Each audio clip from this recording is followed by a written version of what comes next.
चलिए हम लोगों का क्वेश्चन है कि वर्गाकार आधार वाली टंकी में 1125 लीटर पानी अटता है तो टंकी की लंबाई ज्ञात करें। ठीक है, यदि टंकी की ऊंचाई जो है 1/2 मीटर हो, ठीक है,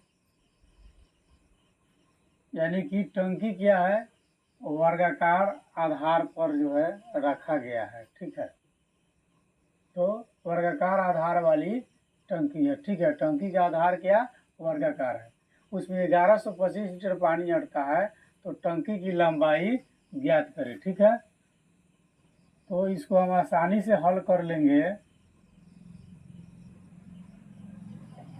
ठीक है, तो ज्ञात क्या करना है, टंकी की लंबाई, यहीं से शुरू करते हैं। ठीक है, तो लिखेंगे हम कि माना कि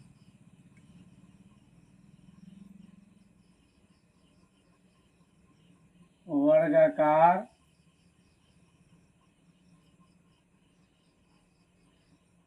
टंकी की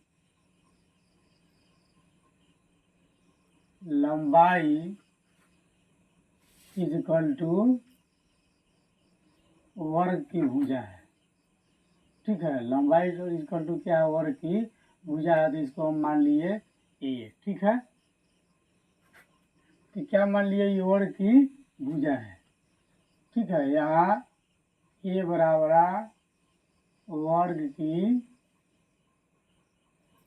भुजा। ठीक है, ये माइंड में हमेशा रखिएगा तो परेशानी नहीं होगी। तो ठीक है, वर्गाकार टंकी की लंबाई हम कितना ले लिए, ये मान लिए। ठीक है, अब प्रश्न में दिया है कि वर्गाकार आधार वाली टंकी में 1125 लीटर पानी अटका है। ठीक है, अब चले जाएंगे प्रश्न से। ठीक है, तो वर्गाकार टंकी में 1125 लीटर पानी अटता है। कितना पानी अटता है, इतना लीटर, यानी कि वर्गाकार टंकी का आयतन जो है, वर्गाकार टंकी का आयतन जो है 1125 लीटर हो गया। ठीक है, अब लीटर को हमको क्या बदलना है, यहाँ जो है एच कितना है मीटर में, तो लीटर को मीटर में हम चेंज कर लेंगे। ठीक है, तो लीटर को मीटर में चेंज करने के लिए जो है फॉर्मूला होता है कि 1000 लीटर इजकल टू जो है 1 मीटर की, यानी कि 1 घन मीटर होता है। ठीक है, इसको जब हम बदलेंगे मीटर में तो ये हो जाएगा 1125 बाई 1000। ठीक है, यानी कि 1.125 मीटर की, यानी कि घन मीटर। ठीक है, ये हो गया 1.125 घन मीटर हो गया। ठीक है, टंकी का आयतन इतना घन मीटर हो गया। ठीक है, अब यहाँ तक हम पहुँच गए, हमको एच इसमें मिल गया। ठीक है, आयतन मिल गया, हमको चाहिए एल। ठीक ना, क्या चाहिए, एल चाहिए। ठीक है, तो टंकी की आयतन बराबर, अब सूत्र लगाएंगे, अब लिखेंगे टंकी की आयतन इज इक्वल टू वर्ग का, ठीक है, क्या है, वर्ग की हम भुजा माने हैं ये, यानी कि वर्गाकार टंकी की लंबाई क्या है, ये, यानी कि यह क्या है, वर्ग की भुजा है। तो आयतन टंकी की आयतन इज इक्वल टू वर्ग का क्षेत्रफल गुने ऊंचाई। ठीक है, तो इसका आयतन कितना है, 1.125 मीटर क्यूब इक्वल टू वर्ग का क्षेत्रफल।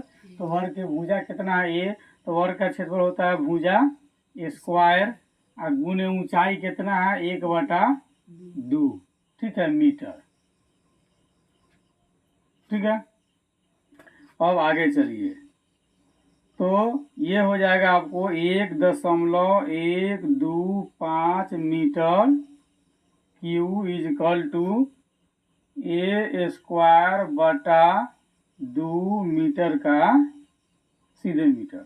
ठीक है, चलिए अब आगे बढ़िए, 1 स्टेप आगे बढ़ते हैं हम। ठीक है, तो a² इक्वल टू हो जाएगा, इसको आधा तिरछी गुना कर लेंगे तो a² इज इक्वल टू, ठीक है, 1.125 गुने 2।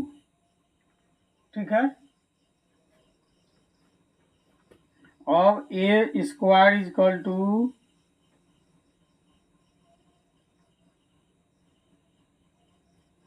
इसको गुना कर लीजिए तो आ जाएगा कितना, 2.25। ठीक है, कितना आ गया, 2.25 आ गया। ठीक है, अब इसको आगे बढ़ाइए आप, अब इधर लेके आइए, इधर नहीं दिखेगा। तो a is equal to root under 2.25। ठीक है, इसका आप क्या कर लीजिए, आप वर्गमूल निकाल लीजिए तो आ जाएगा कितना, 1.5 मीटर। ठीक है, कितना आ गया, 1.5 मीटर। तो ये क्या माने हम, वर्गाकार टंकी की लंबाई, यानी कि वर्ग की भुजा। माना कि वर्ग की भुजा ये है, तो वर्ग की भुजा इक्वल टू वर्गाकार टंकी की लंबाई है। ठीक है, इसलिए अब लिखेंगे, इसलिए वर्गाकार टंकी की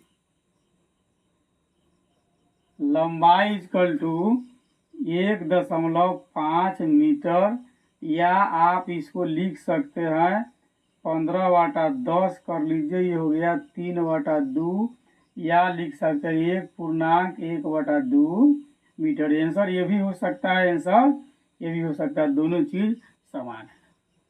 ठीक है, यानी कि टंकी की लंबाई कितनी है, 1.5 मीटर। ये भी 1.5 मीटर लिखा हुआ है, ये भी 1.5 मीटर लिखा हुआ है। ठीक है, अब इस तरह का अगर है तो आसानी से सॉल्व हो जाएगा। ठीक है।